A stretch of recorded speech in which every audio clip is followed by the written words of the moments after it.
hit. Alright, this is for all the pretty ladies out there. Damn, let high lady sing it.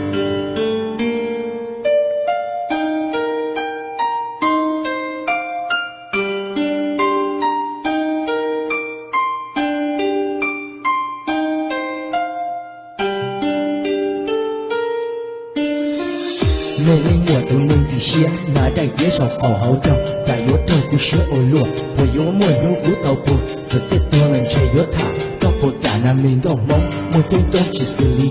có thể lo gì ổ bỏ nhẹ của thiên nghiệp ta xia tan gì ý linh từ do từ yêu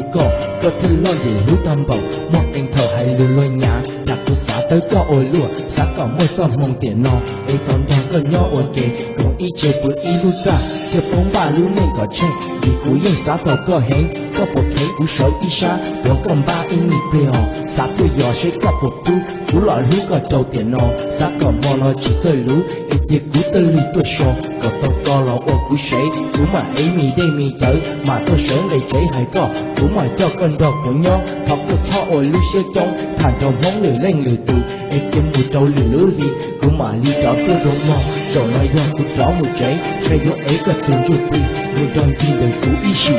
cú chỉ có lú xe luôn những chỉ một cái tròn đôi xe gạt từ chiếc cú yên chỉ hư chỉ sao tôi lú cháy đầu sư trâu lên từ lọ ô từ thô giờ chất thôi là chết đâu có vì cây do từ cú có xe mua lú xe đâu có thì nó là cú lên mùa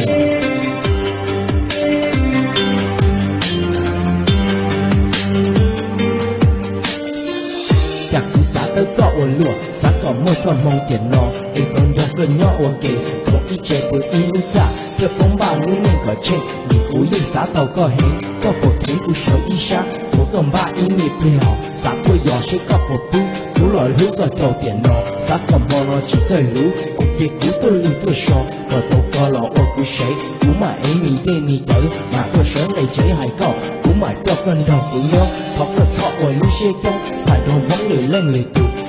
Người trâu lì lú lì của mà ly đó tôi rô mò trâu nói nhằm của đó mùi cháy xe yếu ấy có tù dù thịt người đoàn chi đời cố ý sĩ vì cú chỉ có lưu xuân luôn những chi một tiệt đồng đôi xe đã từ chiếc của yên chỉ hư chỉ sao tôi lưu cháy đầu xí trâu lên từ lọ ô từ từ thì tiếp tôi là tiệt đầu có vì có do từ cú tàu xe mua lưu xe trâu có thì nó là cú lên mùa